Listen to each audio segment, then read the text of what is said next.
श्री कृष्णदास भगवान के अष्ट सखाओं में एक सखा। कृष्णदास जी का ऐसा स्वभाव स्वरूप था कि इनको कोई भी चीज अच्छी लगती थी तो मन में भाव आता था कि ये मेरे ठाकुर जी को मिलनी चाहिए। एक बार आपको कहीं जलेबी बनती भाई बढ़िया लग गई, और जलेबी बनती भाई देख के आपने मन में विचार किया कि ये तो ठाकुर जी की सेवा में जानी चाहिए।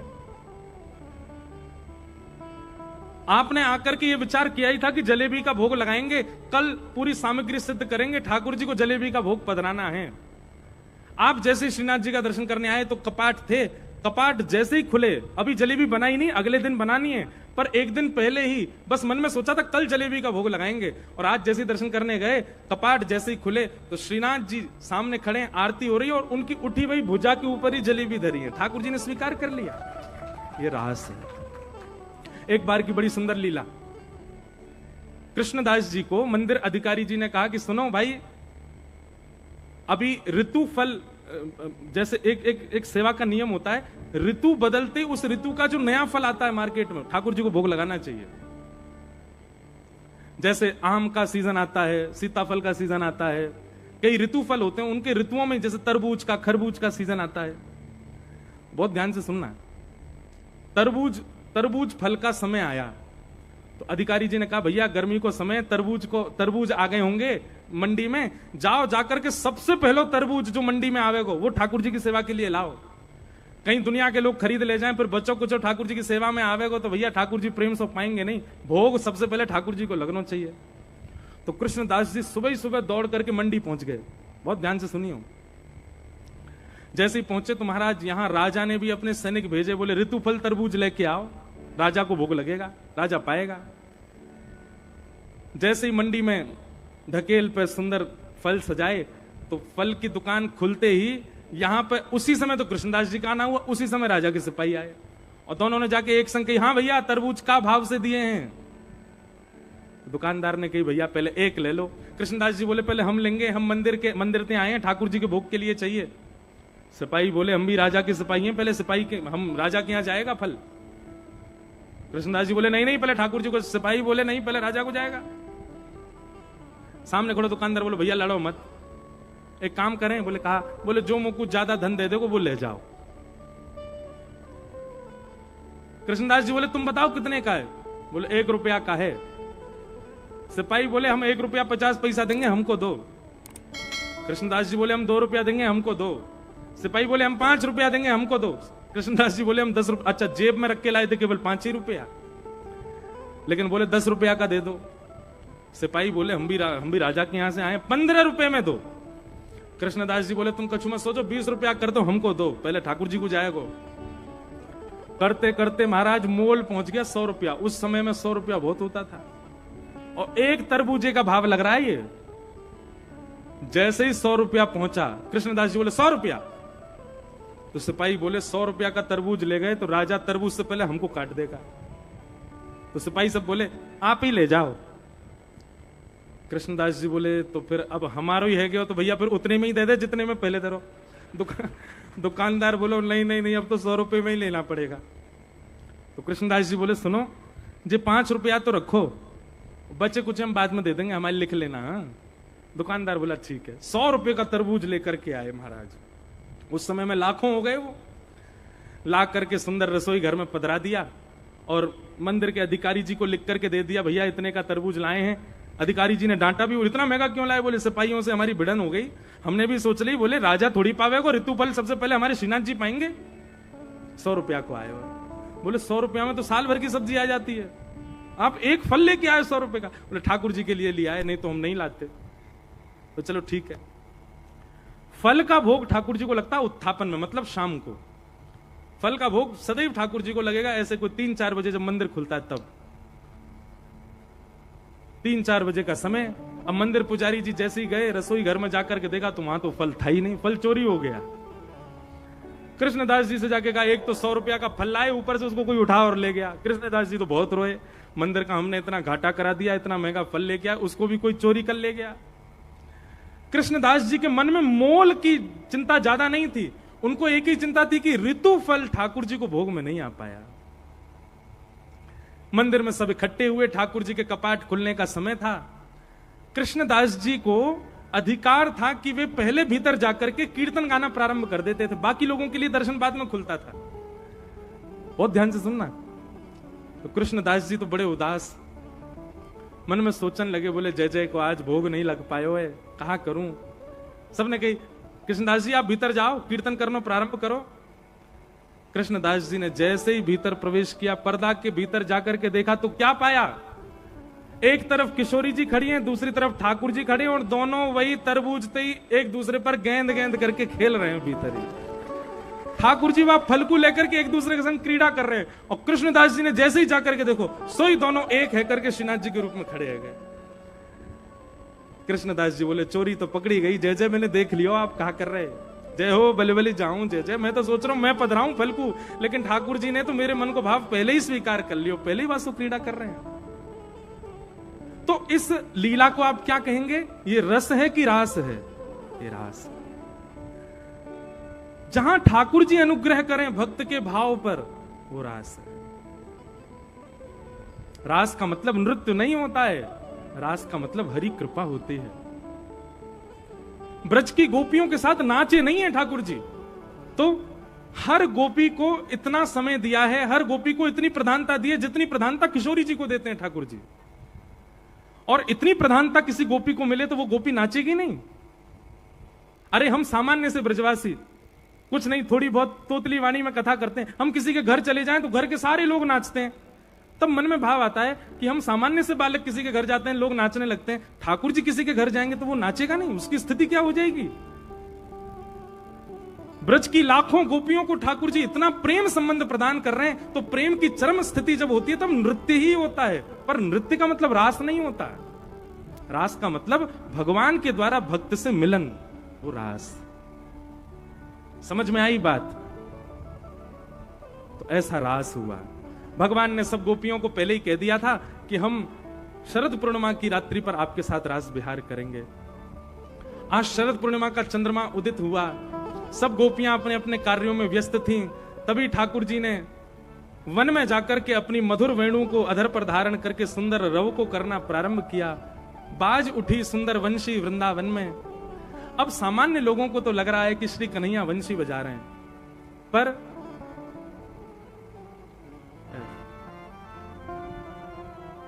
बहुत सुंदर भाव है। छोटो सो कन्हैया आके विराज जाओ, ऐसे ठाकुर जी ने मधुर वंशी बजाई महाराज। वंशी सुनते ही सब गोपीन को लगी कि श्याम सुंदर बुला रहे हैं। अब कृष्ण प्रेम में उन्मुक्त गोपियों को लगता है कि ठाकुर जी बुला रहे हैं, और बाकी इनको ऐसा लगा कि भैया नंद जी को लाला वंशी बजा रहे है। जैसे ही श्री ठाकुर जी की मधुर वेणु का रव सुना, आबाल वृद्ध वनिता सब दौड़ी हैं ठाकुर जी से मिलने के लिए। बहुत ध्यानपूर्वक अब थोड़ा बिल्कुल गंभीर होकर के कथा श्रवण कीजिए। सब गोपियां दौड़ी ठाकुर जी से मिलने के लिए। जो जहां जिस कार्य में है उस कार्य को वहीं छोड़ करके जा रहे हैं। कोई गैया को दूध काट रही है, कोई अपने बालक को सुला रही है, कोई अपने पति को भोजन करा रही है। जहां जिस कार्य में है वहीं छोड़ करके दौड़ी है ठाकुर जी से मिलने के लिए। कोई गोपी अपना श्रृंगार कर रही है, एक आंख में काजल लगाया है, दूसरी में अभी लगाया नहीं है, लगाने जा रही थी, तभी वेणु के रव ने आकर के मानो गोपी से कहा, चल गोपी तो कुछ श्याम सुंदर बुला रहे हैं। अच्छा एक बात बताऊं बंधुओं, आज भी ऐसी लीला होती है। जलंधर में कथा हो रही है, यह समाचार पूरे जलंधर को मिला, पर जिन लोगों को केवल यही लगा कि कथा हो रही है, वो समझो वो सामान्य थे। लेकिन जिनको सुनते ही नृत्य हो गया हो कि ओहो कथा हो रही है जलंधर में, हम लोग जाएंगे श्रवण के लिए, निश्चित समझियो कि वही गोपी है। जो मचल गए हो, जो नाच गए हो, सुनकर के भाव में अश्रु आ गए हो। बस अब प्रतीक्षा नहीं हो रही है, कब कथा होगी, कब हम जाएंगे, कब बैठ के सुनेंगे, कब ठाकुर जी के कीर्तन में नृत्य करेंगे, कब भागवत जी को दर्शन करेंगे, कब गिरधर लाल जी के अनुभव करेंगे, कब नंद घरानंद भयो होगो, कब महाराज गिरिराज उत्सव होगो, कब सामग्री लुटाई जाएंगे। ये सारी प्रतीक्षाएं उसी दिन से ही मन में होने लग जाएं, जब से पता चला कि कथा होने वाली जलंधर में। समझो वही गोपी है। बाकी सबको तो लग रहा है कि कोई धार्मिक अनुष्ठान हो रहा है, पर यहां बैठे कुछ लोगों को लग रहा है कि नहीं, ये कथा हमारे लिए, हमारे जीवन का एक बहुत बहुमूल्य समय है, ये 7 दिन के लिए हमें आया है। कई लोग तो प्रार्थना कर रहे होंगे, हे विधाता ये समय यहीं रुक जाए, आगे ही ना बढ़े, कल का दिन ही नहीं आवे, ये कथा विश्राम ही नहीं हो, महाराज जी यहां से जाए ही नहीं। वो बात अलग है कि मैं जबरदस्ती बोल रहा हूं अपने मुंह से। अच्छा एक बात बताएं, आप कहोगे महाराज जी आपका मन नहीं करता होगा कि रुक जाएं यहीं हम कथा सुनाएं? होता है, हमारा भी मन होता है। जब आप लोगों को देखते हैं, आप सबके भाव देखते हैं, तो मन होता है कि यहीं कथा सुनावें। लेकिन हम पता कैसे बच जाते हैं, कल रात को यहां कथा पूरी करेंगे, परसों दोपहर में जाके हिसार में शुरू कर देंगे, तो उससे मन में एक संतोष बना रहता है कि कोई बात नहीं, जाना तो पड़ेगा, पर जाना जाके वहां भी तो कथा करनी है। तो कथा जीवन में इसलिए हमको संतोष हो जाता है कि चलो एक जगह से चले जाते हैं। कहीं ऐसा होता कि साल में एक ही कथा होगी हमारी, तो अंतिम दिन हमारे भी आंसू आ जाते हैं, अब एक साल हमको भी प्रतीक्षा करनी है, आपको तो प्रतीक्षा करनी पड़ती है। पर हमारे लिए तो बड़ा सुगम है ना कि यहां से जाएंगे तो जहां गिरेंगे वहां पे जाके भी कथा ही करनी है, इसलिए थोड़ा बच जाता है मन। लेकिन वास्तव में सत्य बता रहे हैं, जिस प्रकार ठाकुर जी ने वंशी बजाई, केवल उनको प्रिय लगी जो कृष्ण प्रेम में उन्मुक्त हैं। बाकियों को तो ये लग रहा है कन्हैया वंशी बजा रहा है, लेकिन कृष्ण प्रिय सी गोपियों को लग रहा है नहीं, श्याम सुंदर हमें बुला रहे हैं। कथा भी ऐसी है, कई लोगों के लिए कथा मनोरंजन है, कई लोगों के लिए कथा नाचने का साधन है, कई लोगों के लिए कथा प्रसाद मिलता है बाहर उसके लिए आते हैं, कई लोग लंगर पाने के लिए आते हैं, कई लोग समय काटने के लिए आते हैं, पर यहां कई लोग केवल कथा के लिए आते हैं। वही वास्तविक गोपी है। सब गोपियां दौड़ी, किसी ने विचार नहीं किया लोक लाज मर्याद क्या कहेगी, हमारे पति क्या कहेंगे, ये सास क्या कहेगी, ननद क्या कहेगी, पूरा ब्रजमंडल क्या कहेगा, आधी रात में परपुरुष के पास जा रही हो, किसी ने विचार नहीं किया। 2-4 गोपी विचार कर भी रही थी ना, तो सब गोपियां बोली अरे क्या विचार कर रही हो, लोक लाज मर्याद, ये कृष्ण ही कहते हैं सर्वधर्मान परित्यज्य माम एकम शरणम ब्रज, सब छोड़ करके मेरी शरण में आ जाओ, आज ही समय है, सब छोड़ के चल दो उनकी शरण में।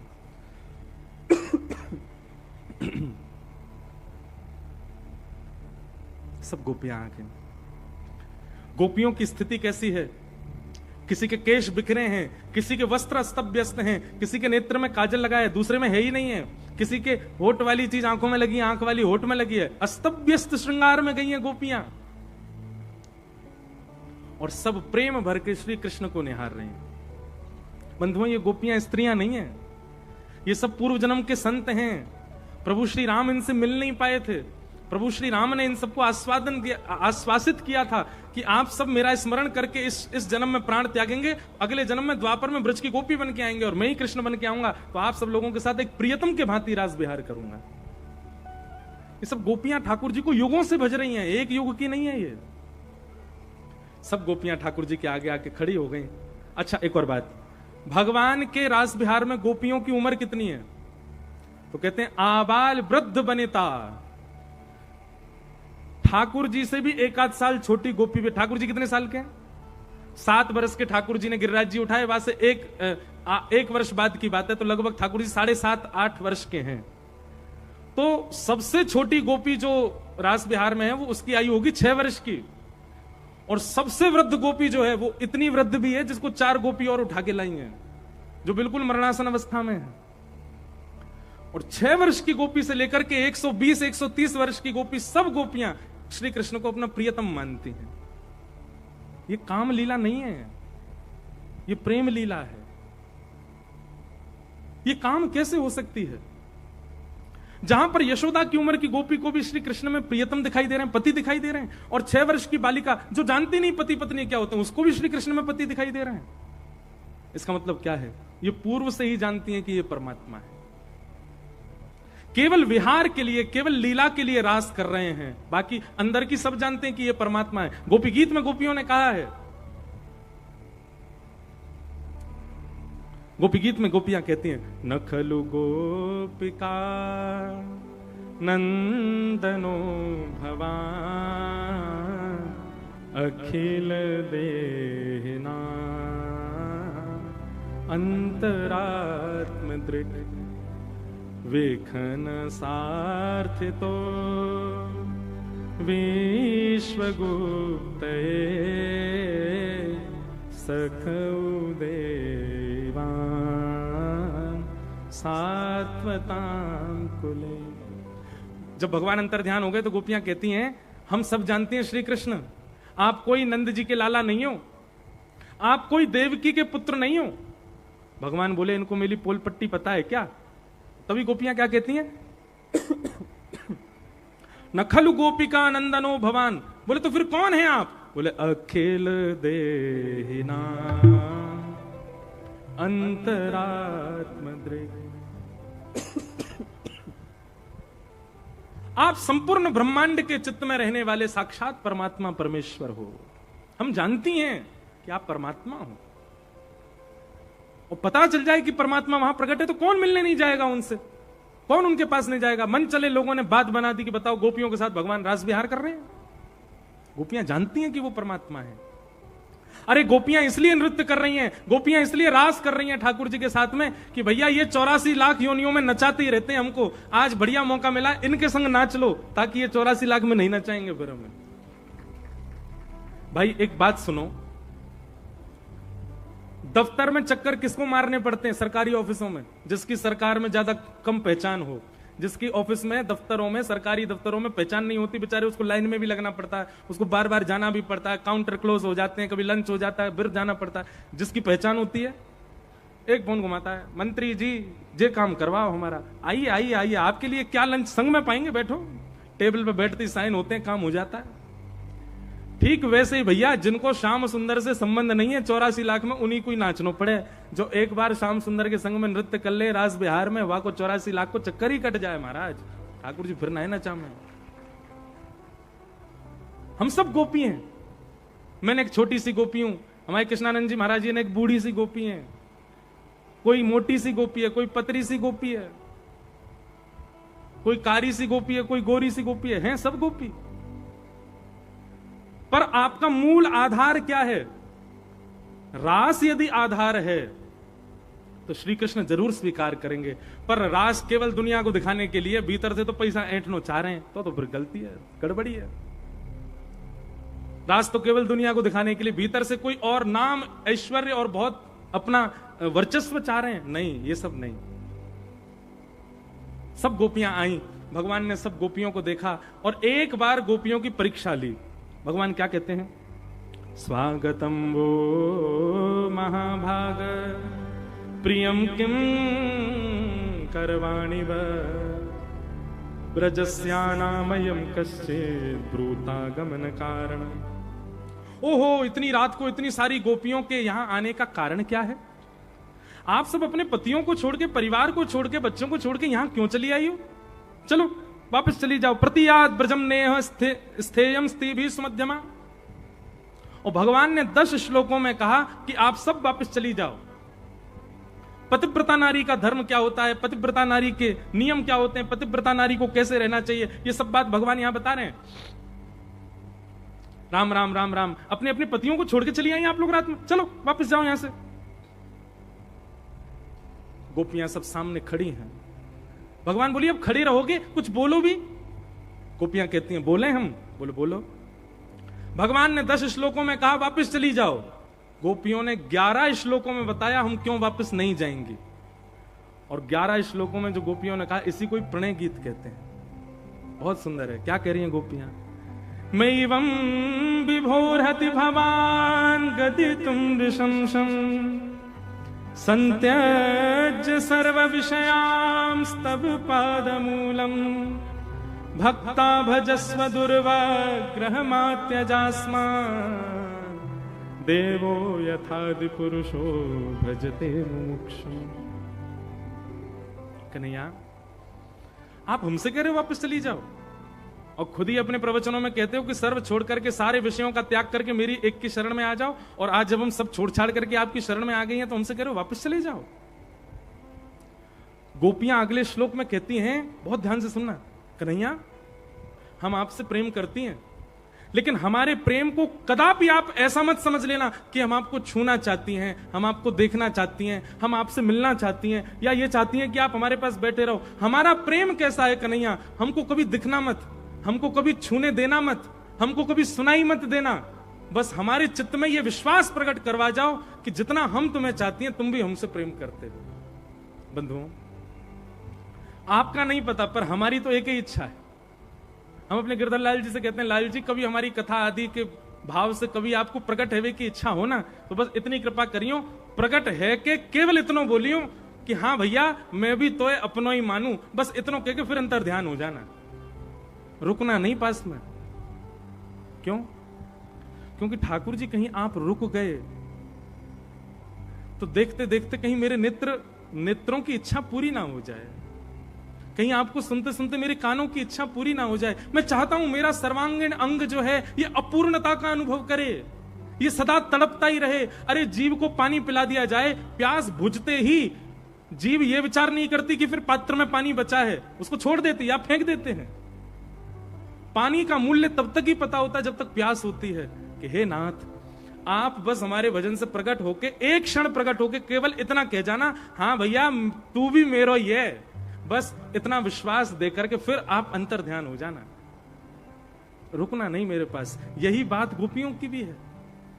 कन्हैया जीवन भर के लिए हमें अकेले छोड़ जाओ, जीवन भर के लिए कभी हमारे सामने मत आना, हमारा कभी स्पर्श मत करना, अपना कभी स्पर्श मत कराना, पर हमारा प्रेम केवल इतना है कि हमें एक बार बता जाओ कि हम तुमसे जितना प्रेम करती हैं तुम भी हमसे उतना प्रेम करते हो, तुम भी हमें स्वीकार कर चुके हो।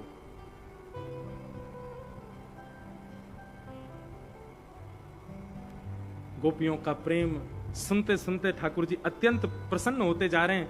अंत में गोपियों ने कहा ठीक है हम वापस जा रही हैं, आपकी इच्छा है कि हम वापस जाएं, हम अभी वापस जा रही हैं, लेकिन हमारी एक वस्तु आपके पास है वो हमें वापस कर दो।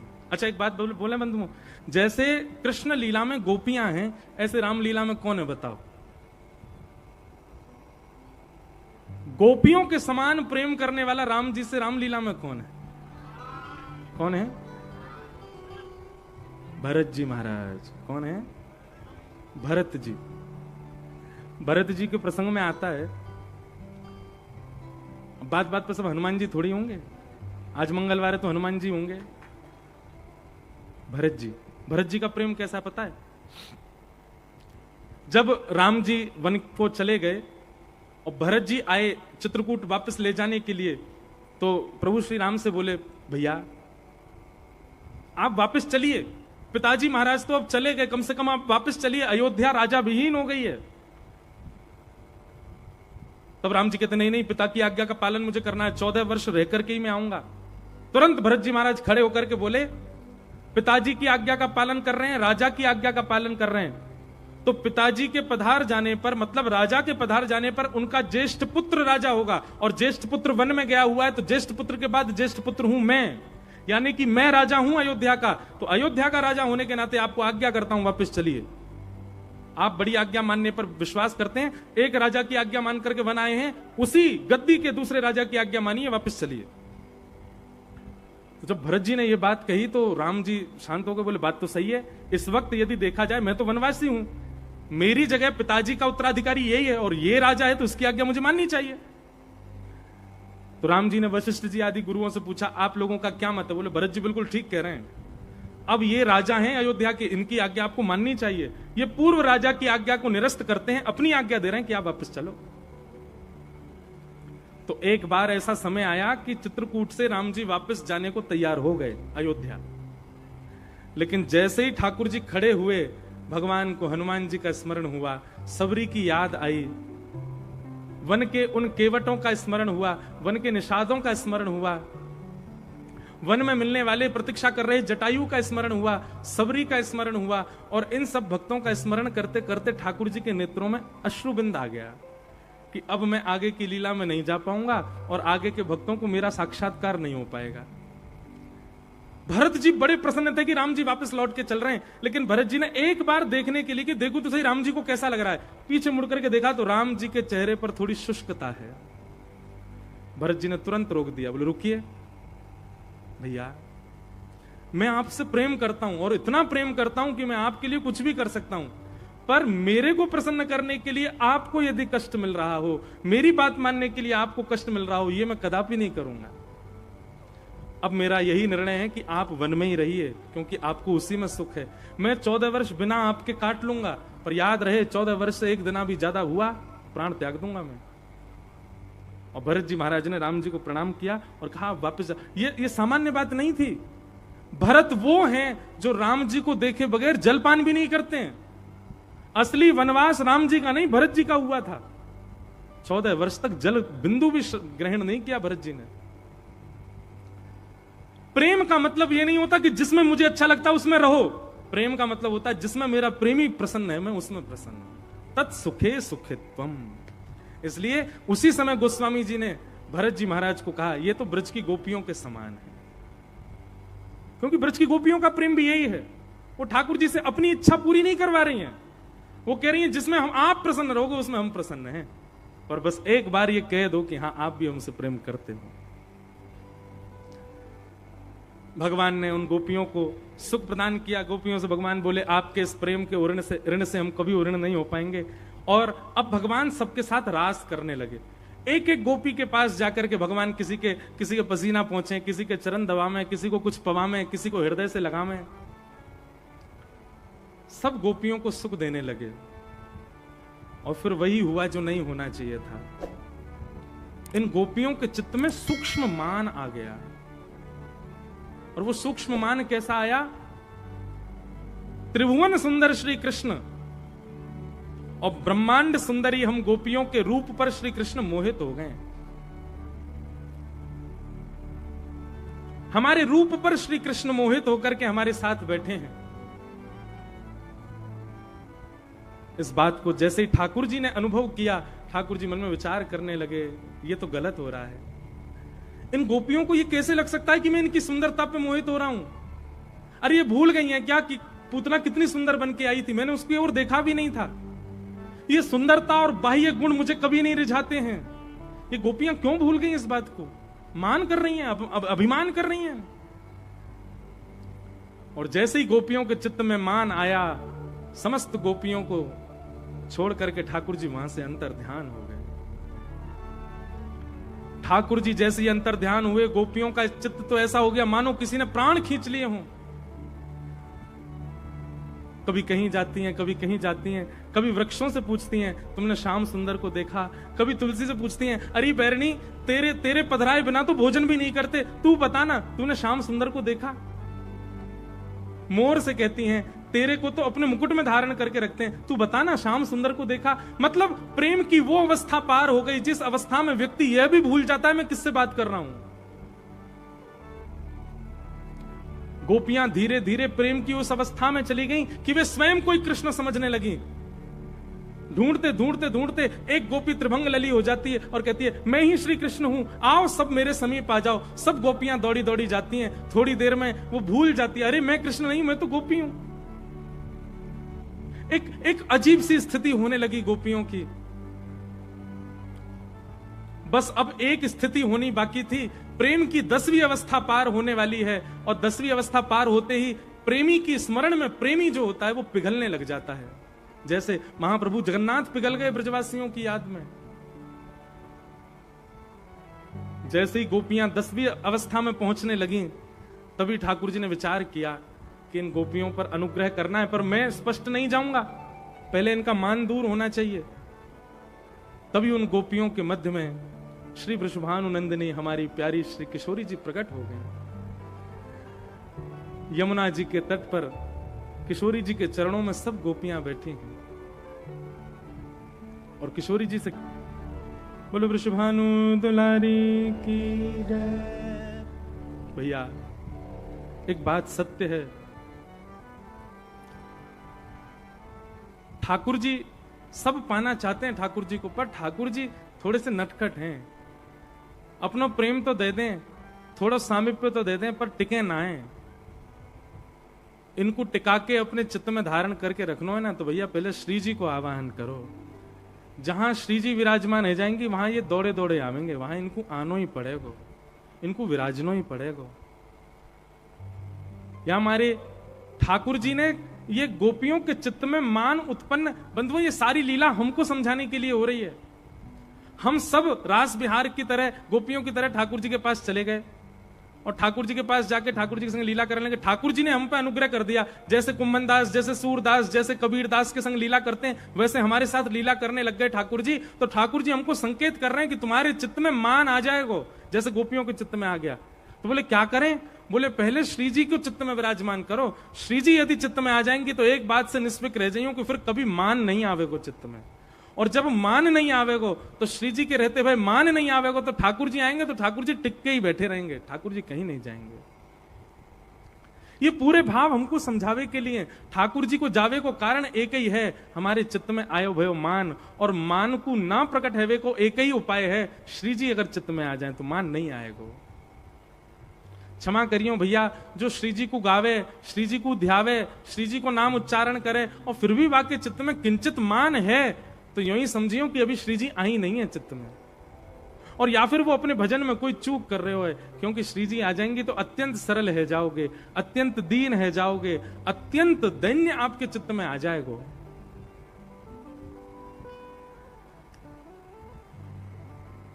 सब गोपियों ने श्री जी का स्मरण करते हुए गोपी गीत गाया। जयते तेधिकम जन्मना ब्रजः श्रयत इंदिरा सस्वदत्र हि दयित दृश्यता दीक्षुतावक स्वयि धृता सब स्वाम गोपियों ने गोपी गीत गाया। और गोपी गीत विश्राम करते ही रुरुदु स्वस्वरम राजन कृष्ण दर्शन लालसा। कृष्ण दर्शन लालसा में गोपियों ने जैसे ही रुदन करना प्रारंभ किया, गोपियों को रुदन देखते ही ठाकुर जी स्वयं को रोक नहीं पाए और भरे गोपियों के समाज में पीतांबरी पहन करके अंतर ध्यान हुए श्री कृष्ण पुनः प्रकट हो गए। बोलो रास रासेश्वर भगवान की। जो ठाकुर जी अंतर ध्यान हो गए थे पुनः प्रकट हो गए, और प्रकट जैसे ही हुए सब गोपियों ने दौड़ दौड़ करके ठाकुर जी को पकड़ लियो। काऊ ने पीतांबरी पकड़ी, कोई ने हाथ पकड़ो, कोई ने बेनी पकड़ी, सबन ने ठाकुर जी को पकड़ लियो। मानो गोपियां कह रही हैं कि अब छोड़ के नाएं भाज जाएं। ठाकुर जी सब गोपियों से कहते हैं हम आपके प्रेम के ऋण से कभी उर्ण नहीं हो पाएंगे। आप सबके चित्त में मान आ गया था, उस मान को नष्ट करने के लिए हम अंतर ध्यान हुए थे। अब हम महारास करेंगे, और जितनी गोपी हैं उतने कृष्ण ने रूप धारण कर लिए, और अब ब्रजमंडल यमुना तट पर महारास होने लगा। इतने में ही